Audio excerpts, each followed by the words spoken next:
Sabe, para você ter um jardim, a gente às vezes passa em frente a uma casa, não é? E vê aquela casa bonita, as flores pendendo, não é? E a gente pensa assim, nossa, como Deus foi pródigo com esse jardim. Olha que casa bonita. Tudo que planta ali dá. Vai perguntar para o dono. Vai perguntar para o jardineiro o trabalho que dá. E se você entra ali e estraga aquele jardim, você vai ver o sofrimento da pessoa que o plantou, porque quem cuida e deixa tão bonito é porque ama.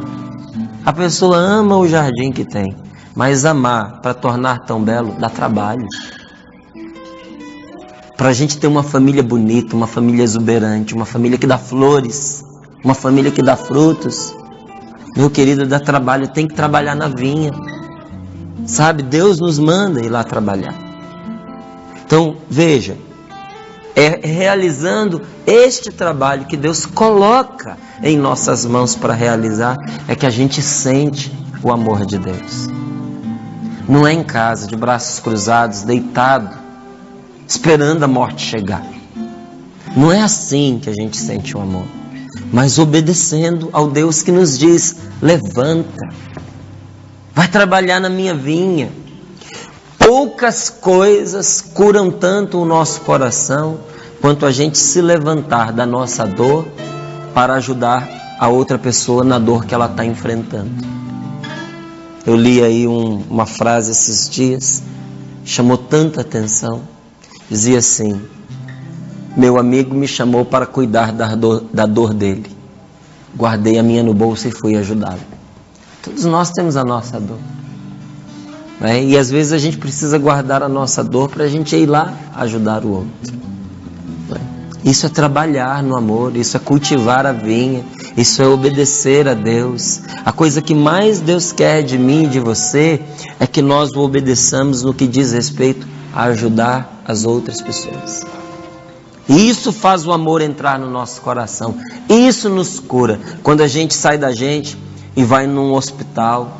Olha, se quiser começar a melhorar a sua vida, se levantar assim, sabe, das frescuras que muitas vezes invadem a nossa maneira de ser, vá visitar um hospital. Vá fazer uma visita àquelas pessoas que ninguém visita.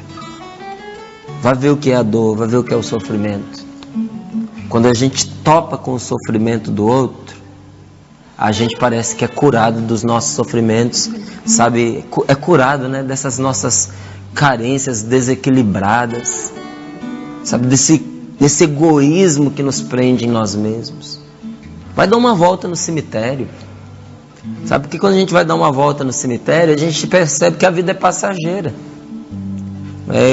Eu via um texto do Rubem Alves, falando dele, ele comentando um texto de Adélia Prado, ela dizendo, às vezes quando a gente está muito assim triste, está muito desanimado com a vida, a gente precisa dar umas voltas no cemitério. Não só para a gente ver o fim da vida, porque outra coisa que ela dizia é que às vezes os nossos cemitérios eles são tão tratados de uma maneira tão feia, ficam as coisas assim de tão mau gosto, não é? Que a feiura dá um soco na boca do estômago da nossa tristeza e ela desaparece. Tem horas que a gente precisa dar uma volta, sabe, naquilo que mostra pra gente que a dor, que o sofrimento são coisas passageiras, que a coisa mais importante da vida é a gente se dedicar a quem a gente ama, se dedicar muito mais às pessoas do que às coisas, porque esses dias que a gente tem sobre a face da terra estão contados e que eles vão passar. E para fazer valer a pena esses dias, a única maneira que nós temos de eternizá-lo é por um amor vivo que passa pela obediência de Deus. É obedecer a Deus. Jesus teve essa conversa com os fariseus. E eles entenderam direitinho porque o que era a vinha. A vinha era Israel, a vinha era o povo de Deus. Quando Deus chamou alguns e mandou trabalhar na vinha, de quem que Jesus estava falando? Dos sacerdotes, dos fariseus, que foram chamados por Deus para estar à frente do seu povo. E disse, olha, vai cuidar da minha vinha.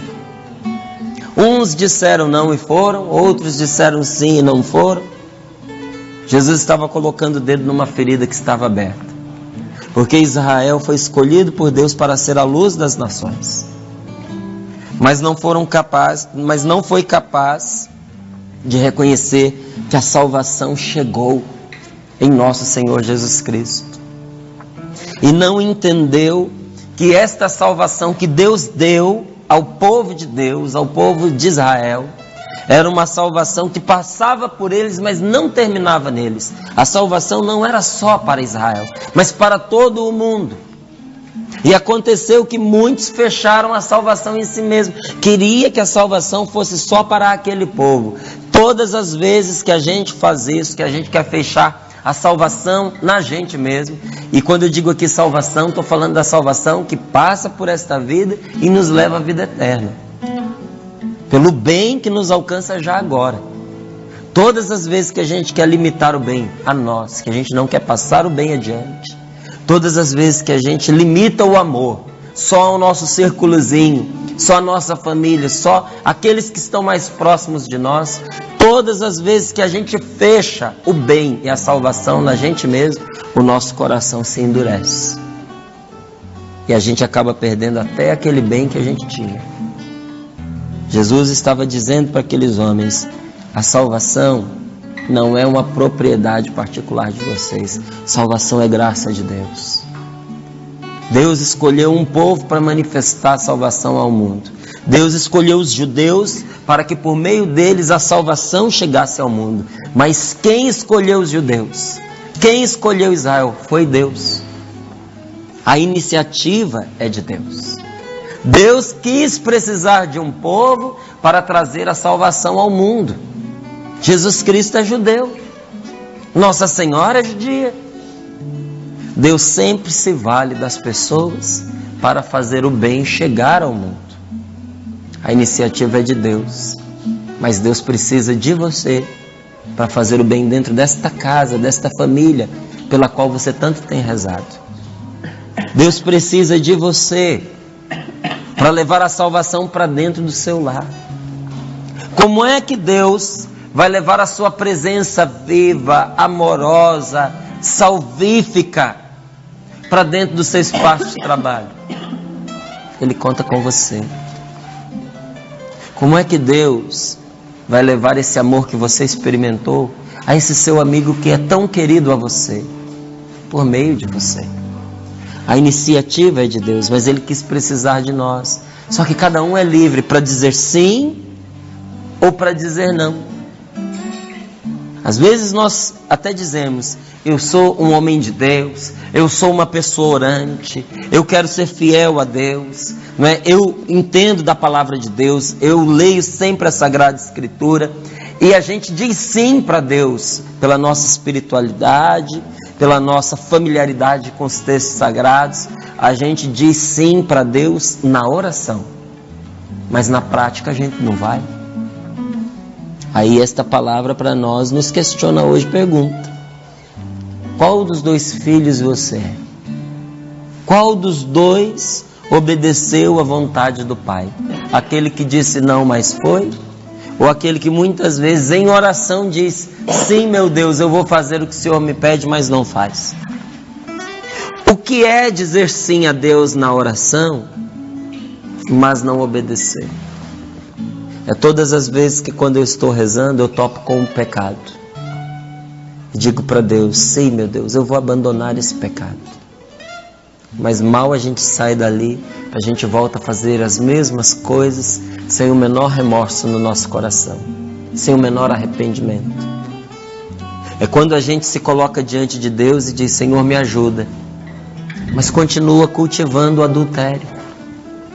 Não só porque cometeu, mas criando situações favoráveis para que ele aconteça.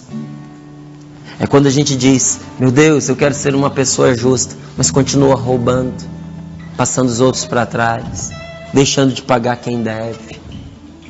Nessas coisas a gente está dizendo sim com a boca, mas a gente está dizendo não com o coração. Tem uma palavra que mostra muito bem o que é esta vontade de Deus. Se diz assim: o Senhor mandou trabalhar na vinha. Mas o que é este trabalhar na vinha? Porque o nosso coração também é essa vinha para Deus. Se você quer de uma maneira mais clara a palavra de Deus em relação ao que Ele quer de mim e de você, diz assim em Isaías: que o malvado abandone o mau caminho, que o perverso mude seus planos, cada um se volte para o Senhor, que vai ter compaixão. Deus vai ter compaixão de você, mas volta para o Senhor. Voltar para Deus é abandonar o mau caminho. Tem algum caminho ruim que você pegou, que está te afastando de Deus? Está na hora de você voltar. O que foi que perverteu o seu coração? O que foi que perverteu os seus pensamentos? Que perverteu os seus valores? Que você até hoje diz: eu era tão bobinho, eu acreditava nessas coisas, mas a vida foi me ensinando, agora eu fiquei esperto, agora eu fiquei sagaz. Será? Será que a gente perder a nossa inocência, a gente perder a nossa pureza? Será que isso é sabedoria? Será que não é por causa desta perda que muitas doenças psicológicas, espirituais e emocionais entraram na nossa vida? Porque a gente perdeu a proteção que a inocência trazia para nós. A gente diz: eu era bobinho. Era bobinho, mas como você era feliz? Como a gente é feliz quando a gente traz no coração as marcas da inocência. O que foi que nos perverteu? A gente não pode deixar que a maldade dos outros nos torne maus. Eu estou sendo vítima porque as pessoas fazem o mal contra mim. Está na hora de eu reagir. Está na hora de você reagir mesmo. Reaja pelo bem. Não reaja pelo mal. Não reaja se tornando igual àquilo que você detesta. Que o perverso mude seus planos. Cada um volte para o Senhor, que vai ter compaixão. Retorne para o nosso Deus imenso, imenso no perdoar. Deus é imenso no perdoar, pois os seus pensamentos não são os vossos pensamentos. Os pensamentos de Deus não são os seus pensamentos. E os vossos caminhos não são os meus, diz o Senhor.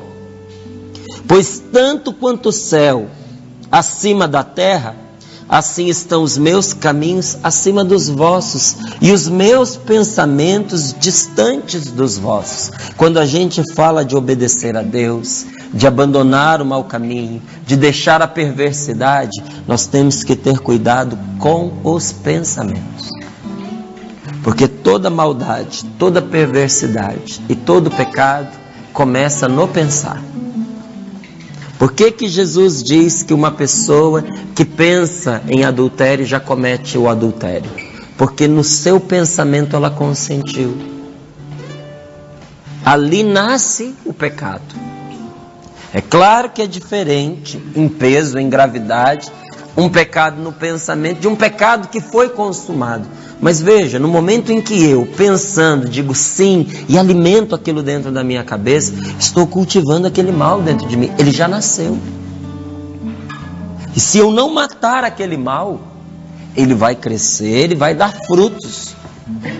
E aquilo que era só um pensamento vai se tornar realidade. Então, quer obedecer a Deus? Cuide dos seus pensamentos, sobretudo da sua imaginação. Porque a imaginação, ela é uma coisa maravilhosa. Mas o que ela tem de maravilhosa, ela tem de terrível. Olha o que a imaginação já fez com você. Quanta gente enlouqueceu por causa da sua imaginação.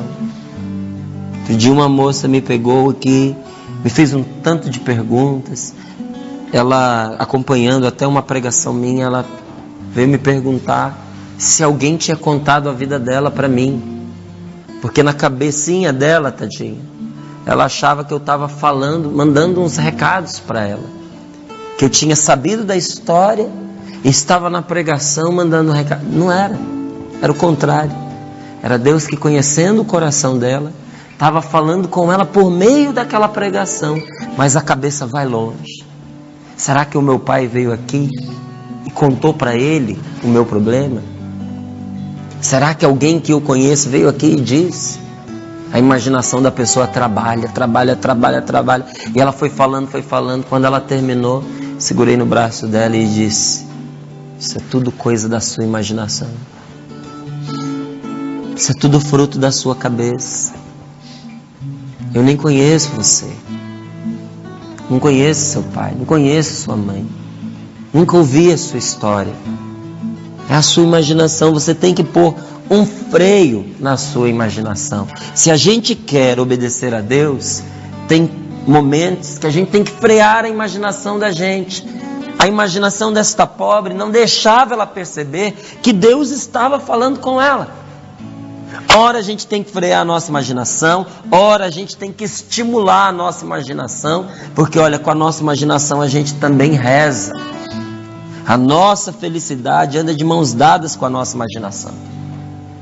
Só que a nossa imaginação ela precisa ser orientada pelo bom senso.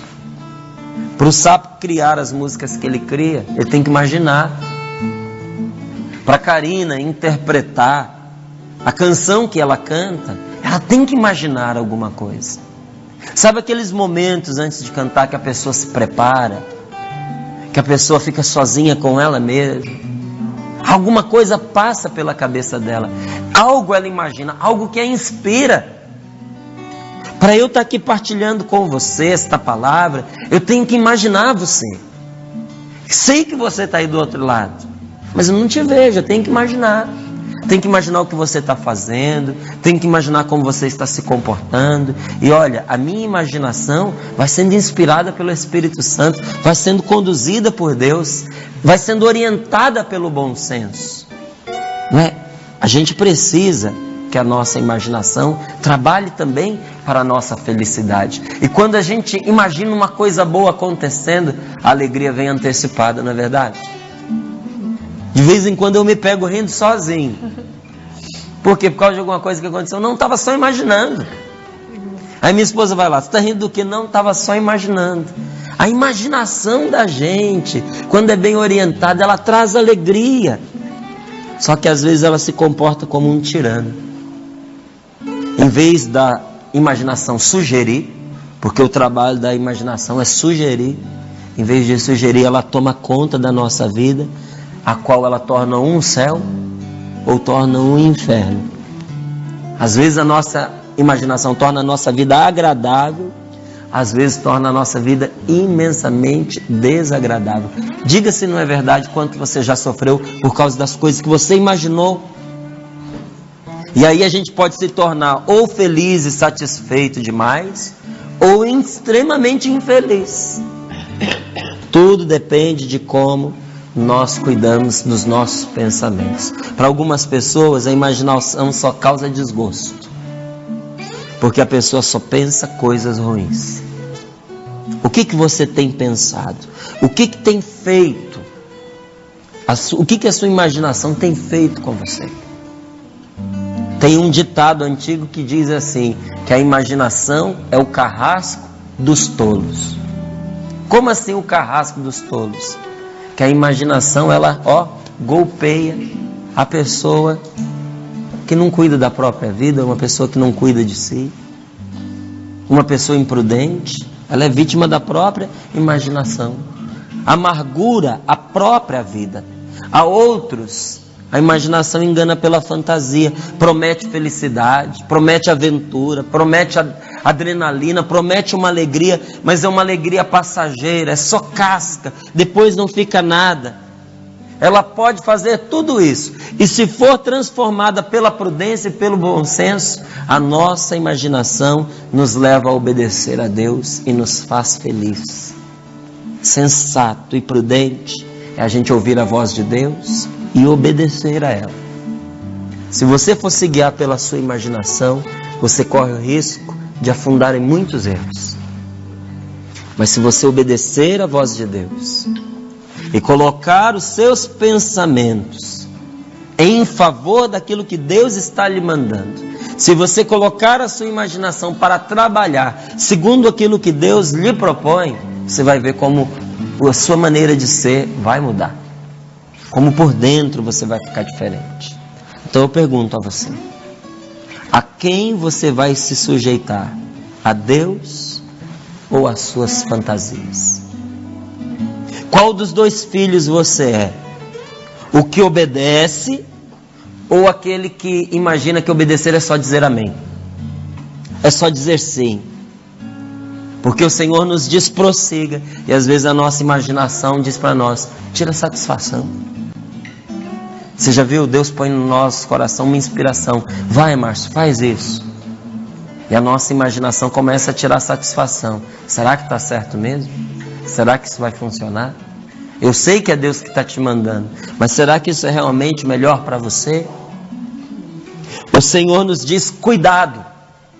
E a imaginação diz o quê? Vai lá, se arrisca, experimenta, vai ser bom para você. Vai que você vai se dar bem. Vai que você vai se dar bem. Se Deus está te dizendo cuidado, se a sua imaginação diz experimente, mande que ela se cale. Renuncie o malvado ao seu comportamento e o pecador, o perverso, a seus projetos. Volte para o Senhor, que é imenso no perdoar, que tem compaixão. Se você foi até o dia de hoje esse filho que disse sim, mas não foi, volta para os braços do Pai que te ama e aceita nesse dia de hoje viver pela vontade de Deus, amar, ser uma presença de Deus por onde você está, levar o bem, levar a alegria. Você é uma pessoa boa, o Espírito Santo está com você. Acredite nisso, você é uma pessoa boa. Tem muitas coisas boas no seu coração. Quantas pessoas você pode ajudar com a sua palavra, com o seu apoio, com a sua presença? Quanta gente você já ajudou? Quantas vezes você foi esse filho que obedeceu a Deus, que até num primeiro momento disse não, mas que depois foi lá e fez a vontade de Deus? Reze a Ele agora e diga: Senhor, não quero apenas ser o filho que diz não e depois vai obedecer. Quero dizer sim e obedecer, meu Deus. Me ajuda. Me ajuda, porque o Senhor não me pede aquilo que vai me fazer mal. Me ajuda, meu Deus. Derrama sobre mim o Teu Espírito, Senhor, e me leva a obedecer a Tua vontade, que quer o meu bem. Amém. Vem, Espírito Santo de Deus, vem fazer obra nova em meu coração, retirar o que é velho em mim, traz salvação. Vem, Espírito Santo de Deus, vem fazer obra nova em meu coração, retirar o que é velho em mim, traz salvação.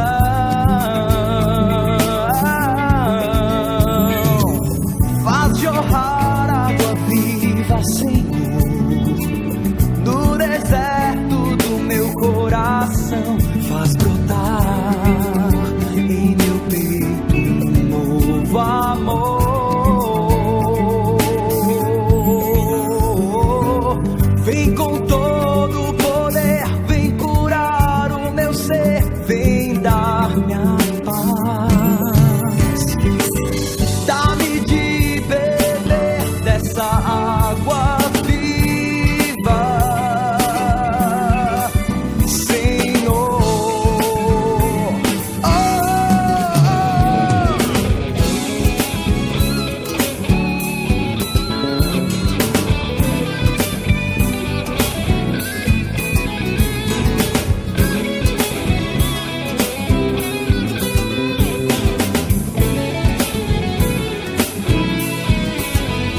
Vem, Espírito Santo de Deus, vem fazer obra nova em meu coração, retirar o que é velho em mim, traz salvação.